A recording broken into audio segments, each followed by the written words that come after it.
सम्मान की लड़ाई लड़ना क्या नेता बनना होता है? क्या आपका सम्मान नहीं है? आपको अच्छा लगता है कि कोई आदमी बार बार आपसे पिछले 20 साल में आपकी हैसियत पूछता है, उसको जवाब देना बुरा है? अगर ऐसा है तो नेतागिरी बुरी नहीं है।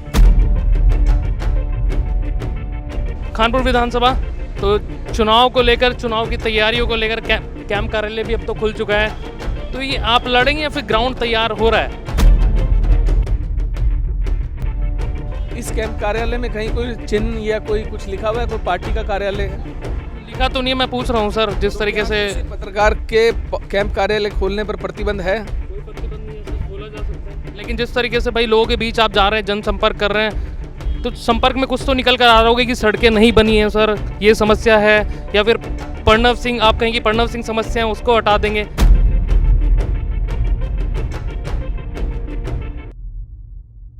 हमारे साथ मौजूद हैं पत्रकार उमेश कुमार जी, और यहाँ पर पत्रकारों के साथ संवाद भी किया है सर ने। सर, किस तरीके से आगे लेके जा रहे हैं आप पत्रकारों को, या फिर आप भी नेता बनने की तरफ अग्रसर हैं? आपने कहा कि नेता बनने की और अग्रसर हैं। सम्मान की लड़ाई लड़ना क्या नेता बनना होता है? क्या आपका सम्मान नहीं है? आपको अच्छा लगता है कि कोई आदमी बार बार आपसे पिछले 20 साल में आपकी हैसियत पूछता है, उसको जवाब देना बुरा है? अगर ऐसा है तो नेतागिरी बुरी नहीं है। पॉलिटिकल एग्जीक्यूटिव और जर्नलिस्ट दोनों ही लोकतंत्र को मजबूत करने के लिए बहुत इंपॉर्टेंट है। मैं इसलिए पूछ रहा हूँ कि जिस तरीके से अब फिल्मी सीन एकदम चल रहा है कानपुर विधानसभा में, पत्रकारों का सम्मान भी बहुत ज़रूरी है, लेकिन उसको किस तरीके से आप आगे लेके जा रहे हैं ताकि लोगों का वेलफेयर हो, क्योंकि दोनों तो लोगों का वेलफेयर ही करते हैं, तो लोगों का किस तरीके से वेलफेयर हो, उसको आप कैसे देखते हैं? 25 साल मैंने पत्रकारिता को दिए हैं, और पत्रकारिता को मैं किस अंजाम तक लेकर गया हूँ और मैंने कहाँ तक पत्रकारिता की है मुझे बताने की ज़रूरत नहीं है, आप सब लोग जानते हैं। और अगर किसी से लड़ने के लिए राजनीति में भी आना पड़े तो बुराई क्या है? क्या राजनीति बुरी है? अच्छे लोग राजनीति में नहीं है? क्या अटल बिहारी वाजपेयी नहीं थे और नहीं लोग थे? ऐसा नहीं है, अच्छे लोग भी राजनीति में हैं। अगर राजनीति में आना भी पड़े तो बुराई क्या है? मैं ये पूछना चाहता हूँ आपसे, लोगों का वेलफेयर कैसे होगा, जर्नलिस्टों से भी और जो पॉलिटिकल एग्जीक्यूटिव हैं उनसे भी, क्योंकि दोनों तो डेमोक्रेसी का ही हिस्सा हैं और पिलर्स हैं इंपॉर्टेंट। देखिए, आपने दो बातें अलग अलग की। आपने कहा कि पत्रकारों से वेलफेयर कैसे होगा और राजनेताओं से वेलफेयर कैसे होगा। पत्रकारों का वेलफेयर पत्रकार स्वयं तो नहीं कर सकते, उनके वेलफेयर के लिए एग्जीक्यूशन तो पॉलिटिकल सिस्टम ही करता है, ब्यूरोक्रेसी करती है। अगर आप अपना स्वयं वेलफेयर कर सकते हैं तो मुझे नहीं पता, वो तो भाई आपके संस्थान करेंगे या आप जिन संस्थानों से जुड़े हुए हैं उन संस्थानों के अधिकारी करेंगे। लेकिन पॉलिटिकल वेलफेयर की बात करें कि पॉलिटिकल सिस्टम किस तरीके से वेलफेयर करेगा, उसमें बहुत साफ साफ बात है कि अगर हमें ये मौका मिला तो आपको कहने की ज़रूरत नहीं पड़ेगी, क्योंकि पत्रकारों के बीच में से हम यहाँ तक पहुँचे हैं और आज भी हम उससे जुड़े हुए हैं। 25 साल की पत्रकारिता में मैंने बहुत नीचे से लेके ऊपर तक पत्रकारिता को देखा है। इस देश में कोई बड़ा पत्रकार ऐसा नहीं है जो मेरा मित्र ना हो।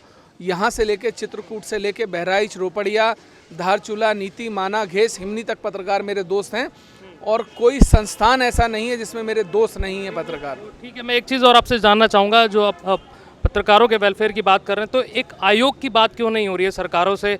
सरकारों को क्यों नहीं लिख के दिया जा रहा है कि भाई आप एक आयोग बनाइए पत्रकारों के लिए, ताकि वो भी मजबूत हो और उनका जो पावर है वो भी बढ़े और सरकारें भी डरें? तो उसके लिए कोई बातचीत नहीं हो रही आयोग को लेकर, सरकारी आयोग? सरकारी आयोग को लेकर देखिए, राष्ट्रीय स्तर पर तो आपका कमीशन है, लेकिन राज्य स्तर पर बनाने के लिए कई बार चर्चाएं की गई, लेकिन कोई भी राज्य सरकार इसके लिए इच्छुक नहीं है, क्योंकि हम लोग खुद बिखरे हुए हैं। जब तक हम लोग एकजुट होकर मांग नहीं करेंगे तब तक किसी भी आयोग के गठन होने की संभावनाएं नहीं है। कानपुर विधानसभा तो चुनाव को लेकर, चुनाव की तैयारियों को लेकर कैंप कार्यालय भी अब तो खुल चुका है। तो ये आप लड़ेंगे या फिर ग्राउंड तैयार हो रहा है? इस कैंप कार्यालय में कहीं कोई चिन्ह या कोई कुछ लिखा हुआ है? कोई पार्टी का कार्यालय है? लिखा तो नहीं है, मैं पूछ रहा हूँ सर। जिस तरीके से पत्रकार के कैंप कार्यालय खोलने पर प्रतिबंध है? कोई प्रतिबंध नहीं है सर, खोला जा सकता है। लेकिन जिस तरीके से भाई लोगों के बीच आप जा रहे हैं, जनसंपर्क कर रहे हैं, तो संपर्क में कुछ तो निकल कर आ रहा होगा कि सड़कें नहीं बनी हैं सर, ये समस्या है, या फिर प्रणव सिंह, आप कहेंगे प्रणव सिंह समस्या है उसको हटा देंगे, मतलब जो आपके बयान आ रहे हैं। क्या है कि 20 साल का विकास आप क्षेत्र में जाके देख लीजिए। मुझे एक गांव का मुख्य मार्ग बता दीजिए जो ऐसा हो जिस पे 10 फीट तक भी खड्डे ना हो। सिर्फ बोर्ड हैं, कई चौराहे ऐसे हैं जहां चारों तरफ बोर्ड लगे हुए हैं कम से कम 10-10, और वहीं पर तालाब बना हुआ है। पानी की सबसे बड़ी समस्या यहाँ मोहनपुरा से लेकर आप अंतिम गांव तक चले जाएं, पानी की निकासी की है। मोहनपुरा में आप देख लीजिए कितना बड़ा तालाब है, आज तक निकासी का सिस्टम नहीं बन पाया, ड्रेनेज सिस्टम नहीं बन पाया। 4-4 गलियों के बीच में तालाब है, सारे घरों का मल मूत्र निकल के वहाँ इकट्ठा होता है और फिर वहाँ से पानी ड्रेन करके बड़े तालाब में पहुँचाया जाता है। तो आप मुझे बताइए, रुड़की शहर जैसे विकसित जगह पर मुख्य मार्ग के साथ लगती हुई कॉलोनी की अगर ये हालत है तो आप दूर दराज में समझ सकते हैं क्या स्थिति होगी। मेरा आखिरी सवाल, जो वहाँ के विधायक हैं उसके अलावा भी लोगों के विकास कार्यों पर भी बातचीत हो रही है जो अधूरे हैं अभी तक। हम तो अभी तक विकास कार्यों पे लगातार बात कर रहे हैं, उनका तो हमने नाम लेना बंद कर दिया, उनको जो जवाब देना था हमने दे दिया। अब वो जिस दिन फिर हमसे हैसियत पूछेंगे फिर जवाब दे देंगे। बहुत बहुत शुक्रिया सर हमें समय देने के लिए। हमारे साथ मौजूद थे पत्रकार उमेश कुमार जी। साफ तौर पर कह रहे हैं कि भाई जिस तरीके से पत्रकारों के सम्मान को ललकारा गया वो उसी का जवाब है, और खानपुर में इस समय सक्रिय हैं। देखना होगा 2022 में किस तरीके से जाएंगे, लड़ेंगे चुनाव या नहीं लड़ेंगे, वो तो 2022 में जब चुनाव आएंगे तभी पता चलेगा। लेकिन अभी किसी फिल्मी सीन से शायद कम नहीं है खानपुर विधानसभा। जितने लोग इस वीडियो को फेसबुक पेज पर देख रहे हैं प्लीज़ फॉलो कर लीजिए पेज को, शेयर कीजिए इस वीडियो को, और यूट्यूब चैनल पर जितने लोग देख रहे हैं प्लीज़ सब्सक्राइब कर लीजिए। कैमरा मैन हमारे साथी नमन, बने रहिए न्यूज़ वाला नेटवर्क के साथ। बहुत बहुत शुक्रिया आप सभी।